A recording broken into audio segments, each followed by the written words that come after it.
Sa araw na dapat ay pinakamaligaya sa buhay ng isang ama, siya ay naiwan sa labas.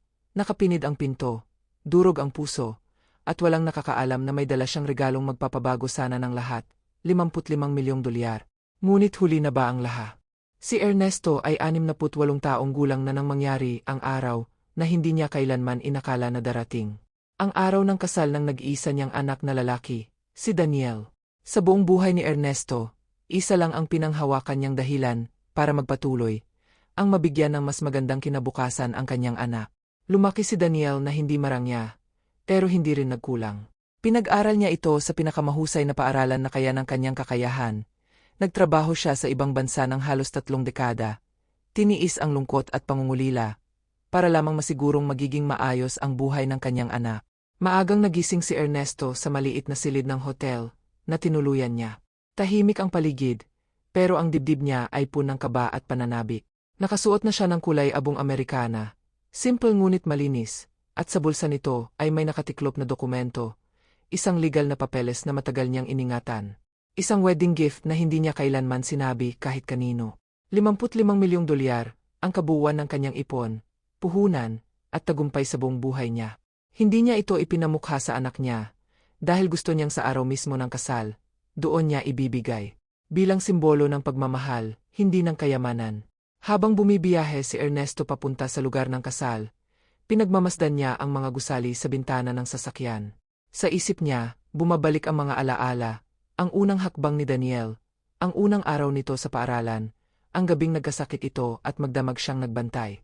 Lahat ng iyon ay parang isang mahabang pelikulang paulit-ulit na tumatakbo sa kanyang alaala. Pagdating niya sa marangyang lugar ng kasal, bumungad sa kanya ang isang napakalaking gusali, may gintong ilaw, kristal na mga chandelier, at isang malaking bakal na tarangkahan. Huminga siya ng malalim. Ito na, bulong niya sa sarili. Ngunit bago pa man siya tuluyang makalapit, inigilan siya ng isang gwardiya.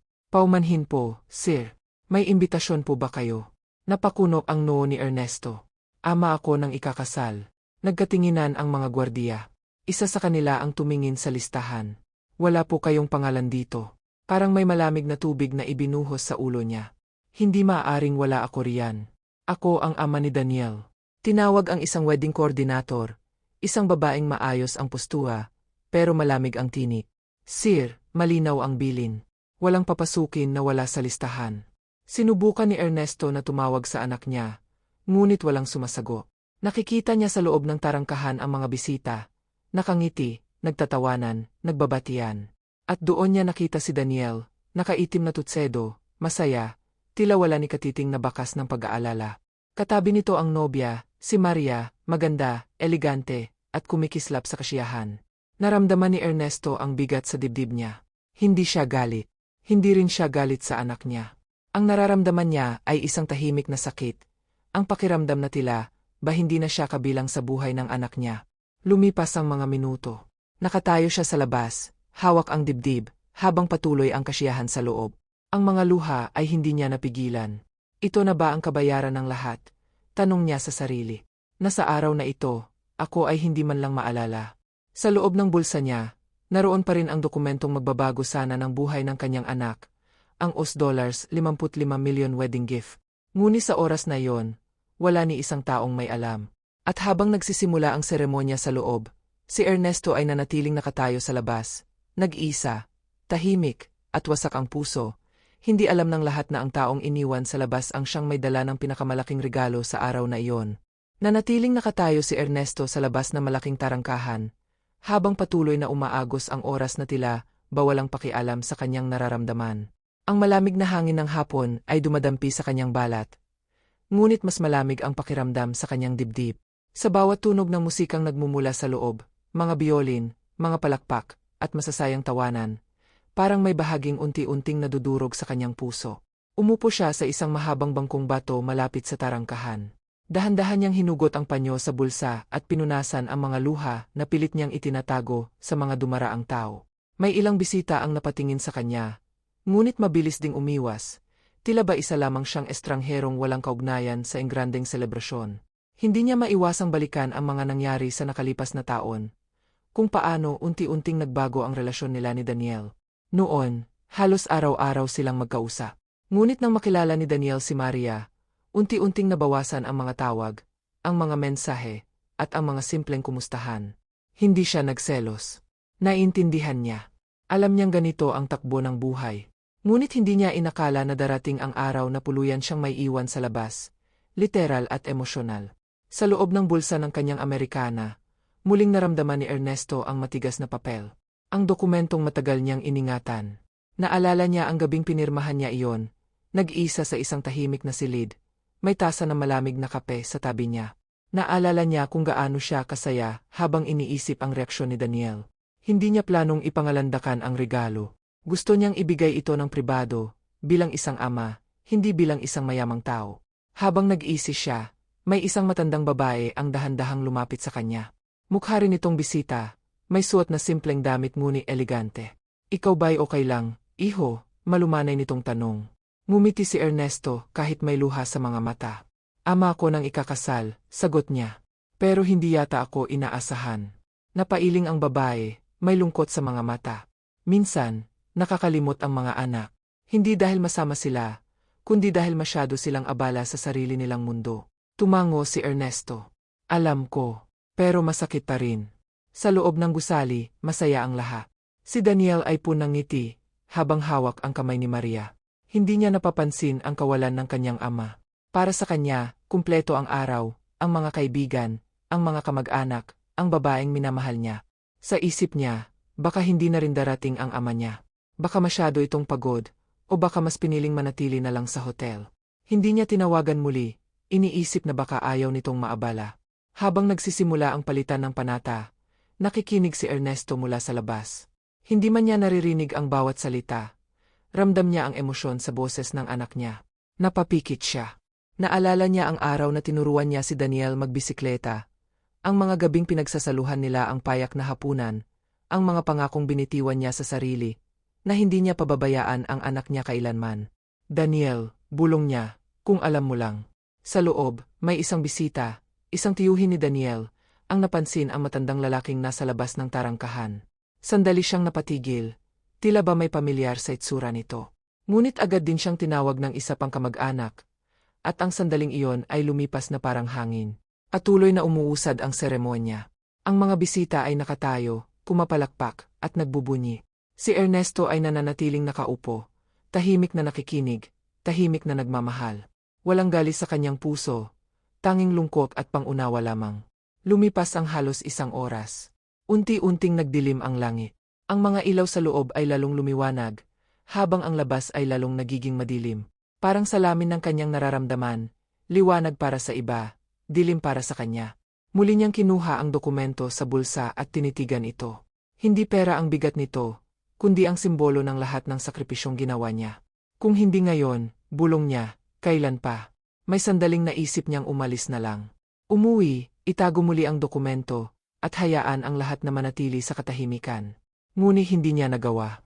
Hindi dahil sa regalo, kundi dahil sa pagmamahal. Kahit hindi siya makita ng anak niya, mananatili siyang ama nito. Sa loob, nagsimula na ang pagtanggap. Ang musika ay mas masigla, ang mga bisita ay nagsasayawan. Si Daniel ay masayang nakikipag-usap sa mga kaibigan. Walang kamalay-malay na ilang metro lamang ang layo. Ang kanyang ama ay patuloy na nag-aantay. Umaasang kahit isang sulyap, kahit isang pagkilala, ay mangyayari. At sa sandaling iyon, may isang taong sa wakas ay tuluyang tumingin sa labas ng tarangkahan. Isang taong magbabago sa takbo ng gabing iyon. Ang taong tumingin sa labas ng tarangkahan ay si Aling Rosa, isang matagal ng kaibigan ng pamilya ni Ernesto. Siya ang dating kapitbahay na tumulong mag-alaga kay Daniel noong bata pa ito. Ang saksi sa bawat hirap at sakripisyong pinagdaanan ng ama at anak. Nang magtama ang kanilang mga mata, agad niyang nakilala si Ernesto. Hindi nagbago ang mga mata nito, tun pa rin ang pagmamahal at lungkot. Nanlaki ang mga mata ni Aling Rosa. Diyos ko, si Ernesto, bulong niya sa sarili. Hindi na siya nagdalawang isip. Dahan-dahan siyang lumapit sa tarangkahan. Iniwasan ang pansin ng mga abalang bisita. Ernesto, mahina niyang tawag. Napalingon si Ernesto. Sandaling hindi siya nakapagsalita. Rosa, anong ginagawa mo rito? Bakit nasa labas ka? Nanginginig ang tinig nito. Ngumiti si Ernesto, isang ngiting pun ng pagod. Mukhang dito ang lugar ko ngayon. Napatakip sa bibig si Aling Rosa. Alam ba ni Daniel na nandito ka?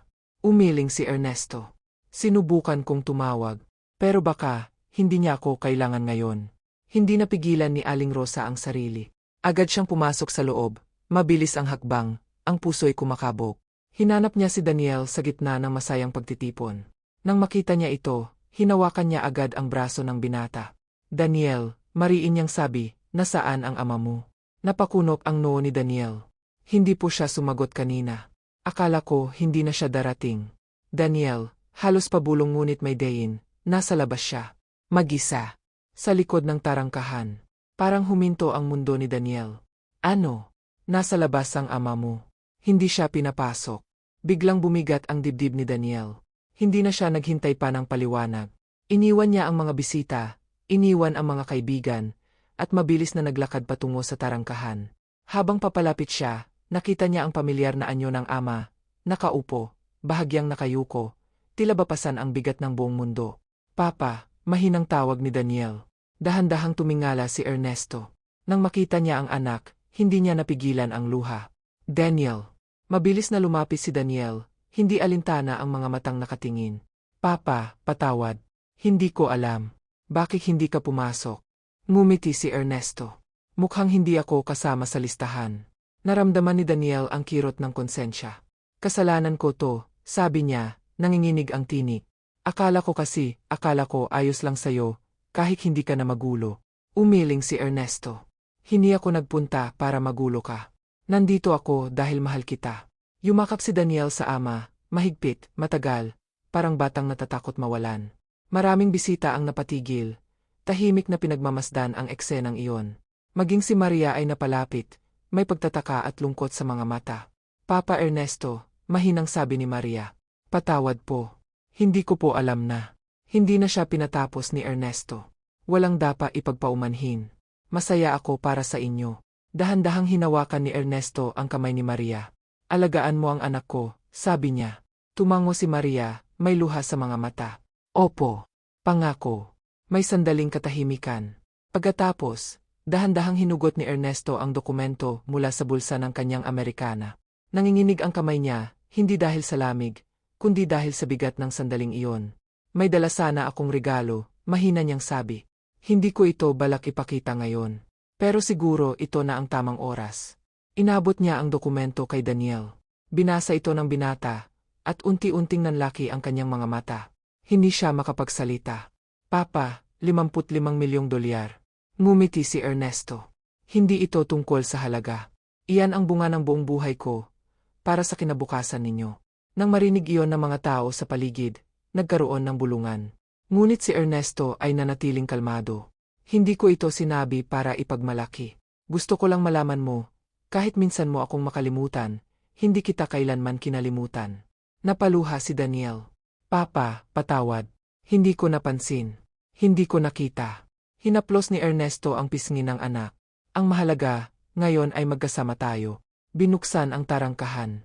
Dahan-dahang pumasok si Ernesto sa loob ng bulwagan, hindi bilang bisitang huli, kundi bilang amang muling kinilala. Tumayo ang mga bisita, hindi dahil sa yaman, kundi dahil sa bigat ng sandaling iyon. Ngunit sa puso ni Ernesto, alam niyang hindi pa rito nagtatapos ang lahat. Ang sugat ng pagkakalimot ay hindi agad naghihilom. At ang mga tanong, kung bakit siya napag-iwanan, ay hindi pa tuluyang nasasago. Habang muling nagsisimula ang kasiyahan, isang tahimik na pag-uusap ang kailangan pang mangyari. Isang pag-uusap na haharap sa mga pagkukulang, sa mga salitang hindi nasabi, at sa distansyang unti-unting namuo sa pagitan ng ama at anak sa paglipas ng mga taon.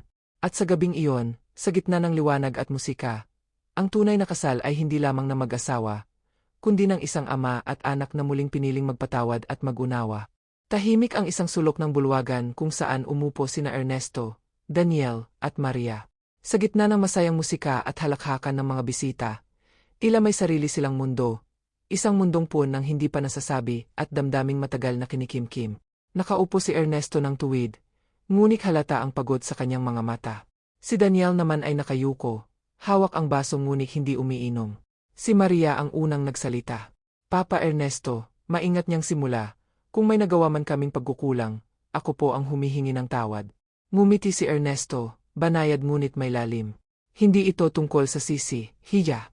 Ang buhay ay may mga sandaling nagkakahiwalay ang landas ng mga tao, kahit pa magkadugo. Napabuntong hininga si Daniel. Papa, kailan ba tayo nagsimulang maging ganito? Hindi ko namalayan na unti-unti kitang inilalayo. Tumingin si Ernesto sa anak, matagal, tila sinusukat ang bawat salita. Hindi kita sinisisi, Ana. Naiintindihan ko ang pagiging abala, ang bagong buhay, ang mga pangarap. Pero minsan, sa sobrang paghabol natin sa hinaharap, nakakalimutan natin ang mga taong kasama natin sa simula. Napaluha si Daniel. Akala ko kasi sapat na ang alam mong mahal kita. Akala ko hindi mo kailangan ng presensya ko gaya ng dati. Ang pagmamahal, sagot ni Ernesto, ay hindi nababawasan sa paglipas ng panahon, pero kailangan pa ring ipadama. Sa sandaling iyon, lumapit ang isang kaibigan ni Daniel at marahang nagsabi, "Ready na po uli ang program." Tumango si Daniel. "Sandali lang." Tumayo si Ernesto. "Huwag ninyong ipagpaliban ang kasiyahan dahil sa akin," sabi niya. "Hindi po," mabilis na sagot ni Maria. "Kasama po kayo sa araw na ito." Habang bumabalik sila sa gitna ng bulwagan, ramdam ni Ernesto ang mga matang nakatingin sa kanya. May paghanga, may pagtataka. Ngunit hindi iyon ang mahalaga sa kanya. Ang mahalaga ay ang kamay ng anak niyang mahigpit na humahawak sa kanya. Parang takot muling mawala. Nang magsimula ang sayawan, inanyayahan ni Daniel ang ama. "Papa, kwed po ba?" Sandaling nag-alinlangan si Ernesto, saka ngumiti. "Matagal na kitang huling nakasayaw." Habang mabagal ang tugtog, nagkaharap sila. Hindi kailangang magsalita. Ang bawat hakbang ay parang paglalakbay pabalik sa mga panahong magkasama pa sila sa maliliit na bagay, sa simpleng lakad, sa tahimik na hapunan, sa mga gabing puno ng pangarap. "Papa," bulong ni Daniel, "natakot ako." "Sa ano?" "Na baka kapag masyado kitang hinila sa buhay ko ngayon, makita mo kung gaano na ako nagbago." Ngumiti si Ernesto. Ang pagbabago ay hindi nangangahulugang pagtalikod. Ang mahalaga, dala mo pa rin ang mga aral. Sa kabilang banda, pinagmamasdan sila ni Maria, may halong tuwa at emosyon.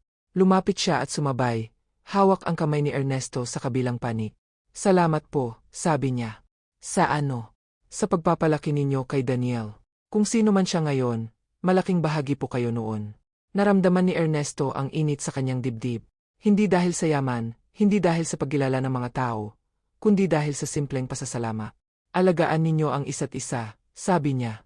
"Iyan lang ang hiling ko." Lumipas ang oras. Nagpatuloy ang kasiyahan. Ngunit sa gitna ng lahat, may mga sandaling nag-uusap sina Ernesto at Daniel, tungkol sa mga nawalang taon, sa mga hindi napuntahang okasyon, sa mga tawag na hindi nasago. Walang sigawan, walang galit, tanging katotohanan at pag-unawa. "Hindi ko alam kung paano bumawi," sabi ni Daniel. "Hindi kailangang bumawi," sagot ni Ernesto. "Magsimula lang muli." Sa huli ng gabi, habang unti-unting umaalis ang mga bisita, umupo si Ernesto sa isang silya malapit sa bintana. Tinitingnan niya ang mga ilaw sa labas, parang mga bituing malapit ng maglaho. Lumapit si Daniel, may dala-dalawang tasa ng saa. "Para sa'yo, Apa." "Salamat." Tahimik silang uminom. Walang kailangang sabihin. Ang katahimikan ay hindi na mabigat, ito'y mapayapa. Ngunit sa loob ni Ernesto, alam niyang may isang desisyon pa siyang kailangang gawin. Ang regalong ibinigay niya ay simula pa lamang. Ang tunay na pamana ay hindi pera, kundi kung paano haharapin ng anak niya ang mga relasyon sa buhay, lalo na ang mga hindi dapat iwan sa labas. At habang papalapit ang madaling araw, may liwanag na unti-unting sumisilip, liwanag ng muling pagkakaunawaan, at pag-asang sa mga susunod na araw, hindi na kailangang may maiwang ama sa labas ng tarangkahan ng buhay ng kanyang anak. Unti-unting humupa ang ingay sa bulwagan. Ang mga ilaw na kanina ay kumikislap sa saya, ay isa-isang pinapatay, at ang mga mesa ay nagkalat na lamang ng mga baso at bulaklak na saksi sa isang gabing puno ng emosyon. Naiwan sina Ernesto, Daniel, at Maria, 3 taong pagod ngunit gising ang puso. Lumapit si Maria kay Ernesto habang inaayos ng ilang staff ang paligid. "Papa Ernesto," sabi niya, "pwede po ba kayong makasama sandali sa labas?" Tumango si Ernesto. "Naman." Lumabas silang 3 sa hardin ng venue. Tahimik ang paligid, tanging huni ng kuliglig at malamig na simoy ng hangin ang maririnig. Ang parehong tarangkahan na minsang naging sagisag ng kanyang pagkakahiwalay ay naroon pa rin. Ngunit ngayon ay bukas na, maluwang, walang humahadlang. Huminto si Ernesto at tiningnan yon. "Nakakatawa ang buhay," mahina niyang sabi. "Kanina, akala ko dito na nagtatapos ang kwento ko bilang ama." "Hindi po," sagot ni Maria. Dito lang po talaga nagsimula ulit. Napabuntong hininga si Daniel. Papa, may gusto pa sana akong sabihin kanina. Pero hindi ko alam kung paano sisimulan. Tumingin si Ernesto sa anak. Makikinig ako. Huminga ng malalim si Daniel. Matagal na akong may tako. Takot na baka kapag masyado kitang isinama sa buhay ko, makita mo kung gaano ako nagkulang bilang anak. Mas madali kasing umiwas kaysa humarap. Tahimik na nakinig si Ernesto. Hindi siya nagali. Hindi rin siya sumingit. Iyon ang pinakamalaking pagkakamali ko. Patuloy ni Daniel. Hindi kita iniwasan dahil ayaw kita. Iniwasan kita dahil mahal kita at natatakot akong madismaya ka. Dahan-dahang inilagay ni Ernesto ang kamay sa balikat ng anak. Anak, malumanay niyang sabi, ang tanging bagay na makakadismaya sa akin ay ang mawalan ka ng tapang na maging totoo. Napaluha si Daniel. Patawad, Apa. Hindi na maulit. Walang perpekto, sagot ni Ernesto. Ang mahalaga, handa kang matuto. Tahimik na tumayo si Maria sa tabi nila, hinahayaan ang sandali. Pagkaraan, nagsalita siya. Papa Ernesto, gusto ko lang pong malaman ninyo, hindi ko po kailanman gustong mapalayo si Daniel sa inyo.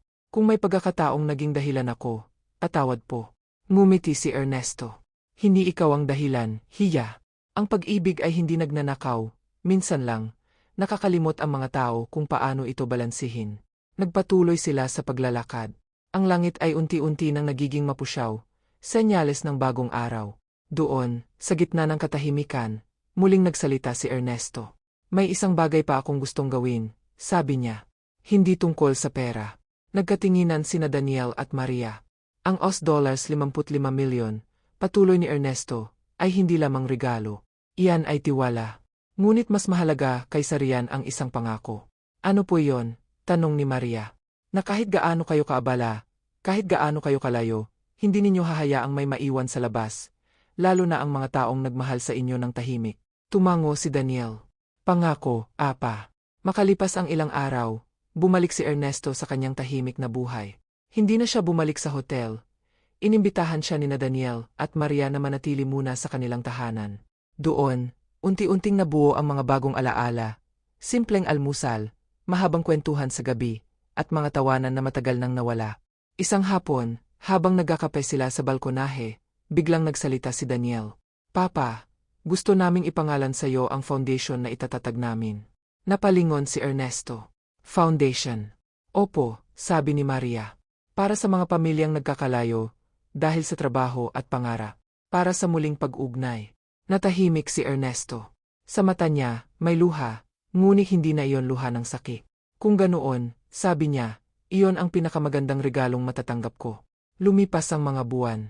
Ang kwento ng ama na naiwang nasa labas ng kasal ng anak ay unti-unting naging kwento ng isang pamilyang muling nagtagpo. Hindi dahil sa yaman, kundi dahil sa tapang na umamin, humingi ng tawad at magmahal muli. Sa isang simpleng gabi, nakaupo si Ernesto mag-isa sa sala. Hawak ang lumang litrato nila ni Daniel noong bata pa ito. Lumapit si Daniel at umupo sa tabi niya. Papa, sabi niya, salamat sa paghihintay sa labas noong gabing iyon.